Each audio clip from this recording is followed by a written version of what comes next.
Hello, I'm Annmarie Sao, and like you, I'm wild about Washington.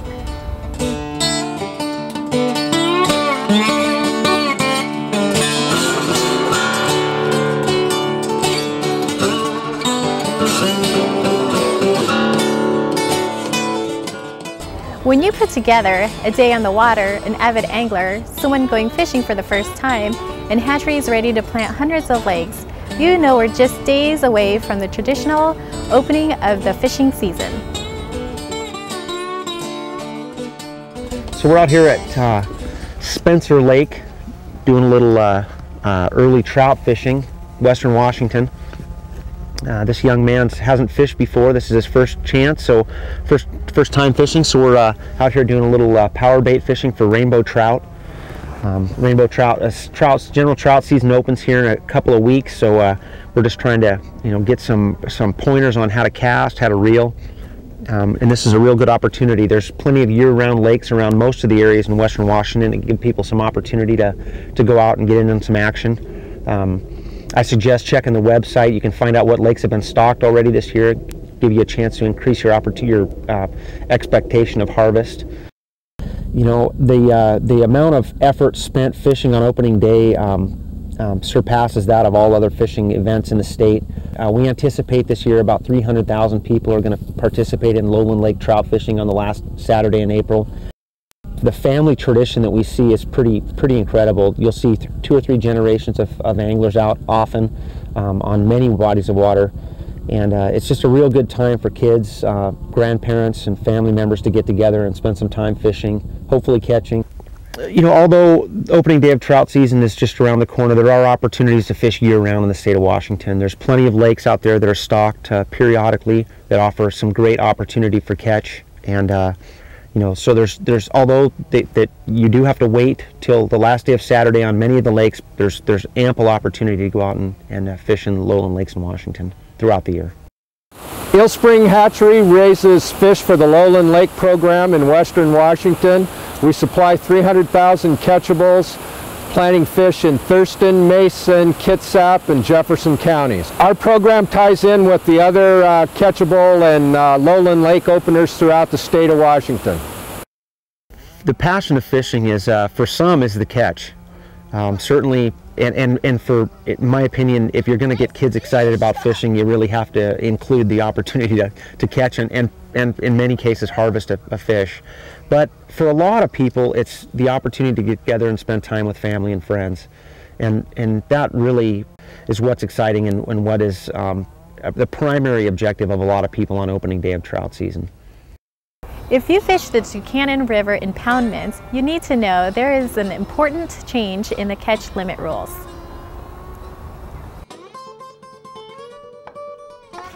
Yeah, effective May 1 of this year, there's going to be a new rule change that comes out in the pamphlet regarding size limits. And out of your 5 fish, you're only able to retain 2 fish over 13 inches. And the reason being is that in the past, some of the lakes have gotten high graded, and what happens is that the catchable size fish that people will catch, they'll try to retain the jumbo fish that are over 13 inches, and then consequently they'll end up damaging some of the fish in the process, and those fish do not survive. And so one needs to check the pamphlet on the lakes in southeast Washington to make sure that you're fishing in an area that has this new pamphlet change. One needs to be aware of that. If you're using bait as part of your gear, you have to retain the first 5 fish you catch. The only difference would be if you're using artificial lures with barbed hooks is the only exception to that. A partnership between government and community has resulted in the restoration of an important Puget Sound beach. This will protect a threatened fish run and have a positive effect on an entire ecosystem.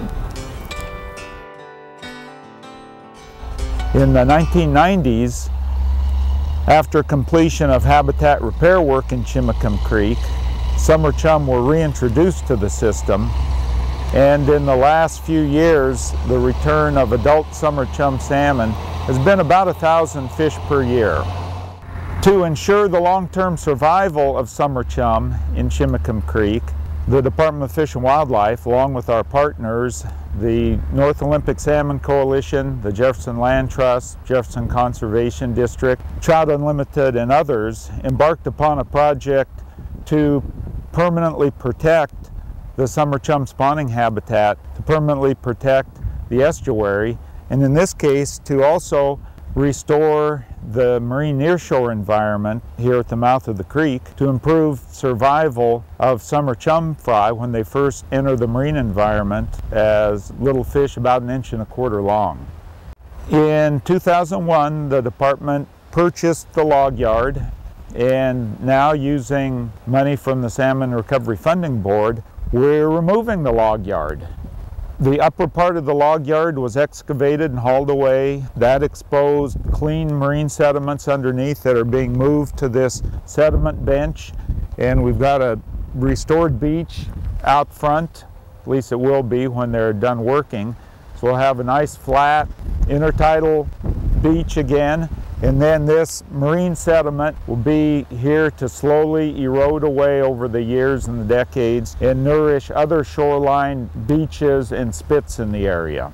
The project will also be enormously beneficial for coho salmon, Chinook salmon, for shorebirds, for shellfish.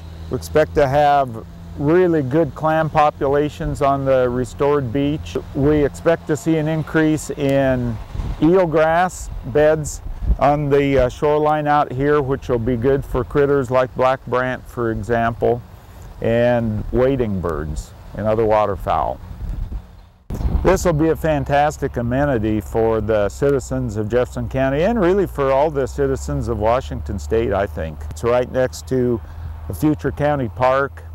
The department, as a part of our habitat protection program, have purchased about a mile of shoreline that extend all the way to Calla Point in the distance, and so that'll be wide open for public access and passive recreation.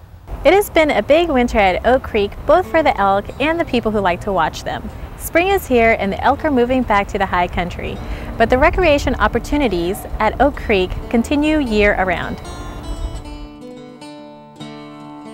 So we're just finishing the feeding season. You can see by the beautiful weather, the elk are very content, and the visitors to Oak Creek are very content. They're going to be flocking in here. We're going to be feeding for probably the last weekend here in just a few minutes, and we have elk tours going. So the visitors always have a great time, and the elk had a really good time this year. So they'll be leaving here, and you can just see starting the early green grass is just starting to turn green here. That's the key that kicks them loose. They want that nice new nutritious spring grass, and the old dry hay is just a vague memory here in a few short weeks. We want them to leave as soon as they can too, because obviously the supplemental feeding program is pretty expensive. If you came in within 2 to 4 weeks, you'll see all of these hundreds and hundreds of elk up on these hills right here, and grazing in lines as that new grass just starts growing. There's very little forage quantity there, so they will sort of transition for the next couple weeks. You will have these elk visible in the low elevation foothills here for the next month and a half. So people still could see them though by coming here to Oak Creek, looking at the low elevation. We have bighorn sheep that just went through. We'll have golden eagles and some bald eagles for the next month or so. We have nesting golden eagles just upriver on the Tucannon River. So there's a lot of wildlife, a lot of opportunity, and of course the beautiful country is always nice to visit. We have a number of hiking trails and primitive roads. The headquarters area here, we have a lot of parking facilities, and when we have our feeding season has ended, we won't have staff here at the visitor center, but the parking is still available. We have an vehicle access requirement after April 1st, so be sure you have that on your vehicles, but then camping with self-contained RVs is available on most of our lands. Elk were reintroduced back in the Yakima area, East Slope Cascade foothills, way back in 1912, 1913 from Gardner, Montana. They became a success story on the East Slope, Cascades, and Washington foothills. They were brought in by local residents that wanted elk and what at that time a local game protector. And so as those herds expanded and the Department of Game at that time came into being in 1933, then we sort of became the protectors of that herd, or at least the managers of that herd as it expanded.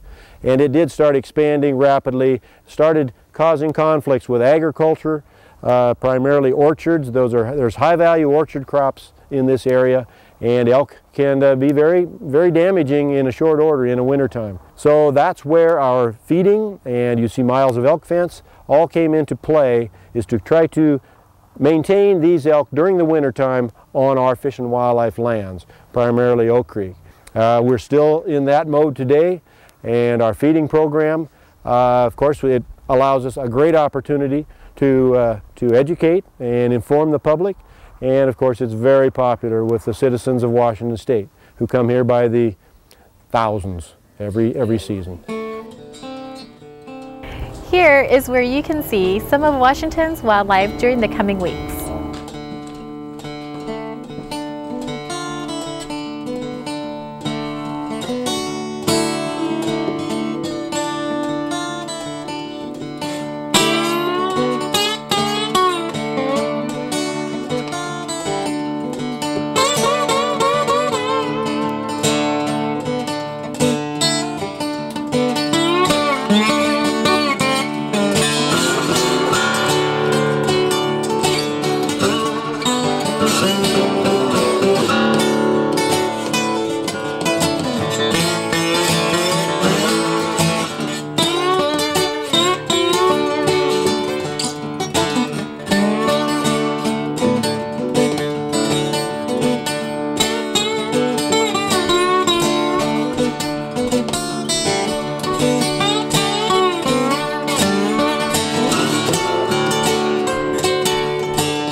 You've been watching Wild About Washington, brought to you by the employees of the Washington Department of Fish and Wildlife. Working together, we can keep Washington's outdoor heritage for future generations. Please join us again.